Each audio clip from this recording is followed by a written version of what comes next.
Hello class and welcome to this new video about the structure of the skin.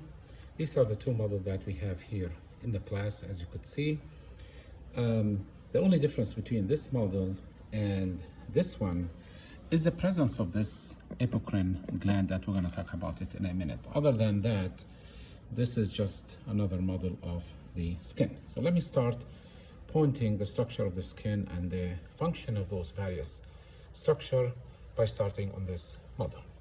You could see here we have the two layers of the skin represented here. This one here is the epidermis layer, and this whole layer up to here is basically the dermis layer. Underneath the dermis layer, you could see the subcutaneous layer. This is made up of adipose tissue, and technically it is not part of the skin. So if you were asked what are the two layers of the skin, you would say the epidermis, and then you would say the dermis layer. What you see over here is a depiction of thick skin, and this is another depiction of thin skin. Now notice here in thick skin we have the outermost layer of the skin, which is called the corneum layer, is much thicker than the corneum layer in thin skin. So another difference between thick skin and thin skin is the presence of this layer here. This is called the lucidum layer, the second layer of the skin, or I'm sorry, second layer of the epidermis found in thick skin. Now, this model here depicts this layer in a much thicker area, as you could see it over here. So this one here is the corneum layer of thick skin, and this one over here is the lucidum layer of thick skin. That lucidum layer is only found in thick skin. As you could see here, it is absent in thin skin.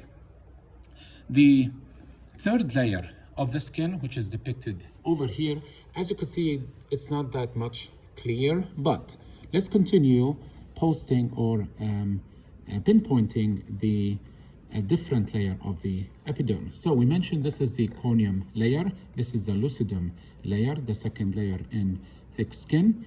This layer over here is the granulosum layer. This granulosum layer is called granulosum because it has a lot of granule. The next layer, which is seen over here, and again, you barely are able to depict the difference between those layers, especially the granulosum layer. The next layer over here is the spinosum layer, and this one over here is the basale layer. So these 5 layers are found in the skin. Let me repeat them really quick.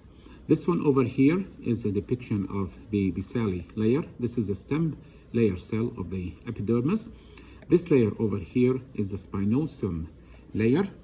This over here is the granulosum layer. And because this is a thick skin, we have this layer, which is the lucidum layer. And this whole area here is the corneum layer. If you look at the layer of the epidermis found in thin skin, you could see here the corneum layer, which is thin. You could see underneath the corneum layer, this here is the granulosum layer. This layer over here is the spinosum layer, and this last layer of the epidermis is the basale layer. Let's look now at the structure of the dermis layer. From here to here, all of this pink area is basically depicting the dermis layer. We have very close area to the epidermis layer, and it is clearly depicted in those projections. These are called the dermal papillae. So this structure are the dermal papillae. This next layer of the dermis layer is called the reticular layer. So the dermal papillae is layer of the dermis layer that protrude into the epidermis layer, as you could see it over here. The next layer of the dermis is basically the reticular layer.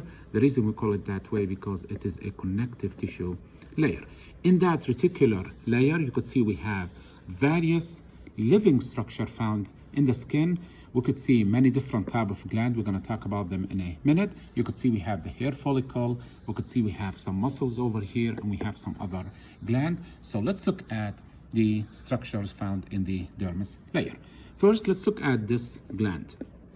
This is an eccrine gland, also known as merocrine gland. This is one here, it's closed, and this depiction here is indicating it is open. You could see it over here. You could see it over here. This eccrine gland or merocrine gland is the one that secretes sweat, as we know. So this is the one that sends the secretion to the surface of the skin, as you could see from here, and that's what cools down the body. It secretes sweat or perspiration, as we know it.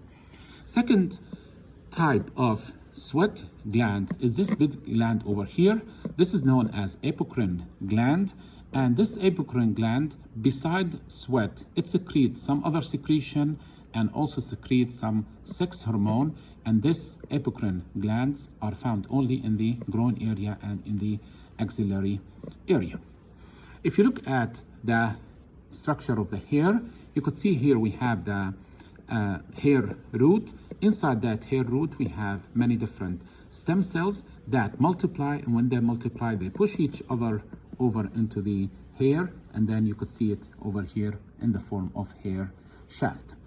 Associated with the hair, we have this gland over here. This is a sebaceous gland. The sebaceous gland secretes sebum, which is another word for the oil gland or the oil that is secreted on the surface of the skin to lower the perspiration of water through the skin, and also it will lower the number of microorganisms living in our skin. Associated with hair, we have this muscle over here. This is called the erector pili muscle. This is the one that causes goosebumps, and this erector pili muscle is a type of smooth muscle. You know how we have three different types of muscle in the body. We have the skeletal, the cardiac, and the smooth muscle. This is a type of smooth muscle, meaning we do not have control on it. It is controlled by the autonomic system. If someone scared you, you could feel that your hair stood up, and that's because of the contraction of this muscle, which is called the erector pili muscle. So I really hope you got a clear idea about the structure of the skin, and I will see you in later video.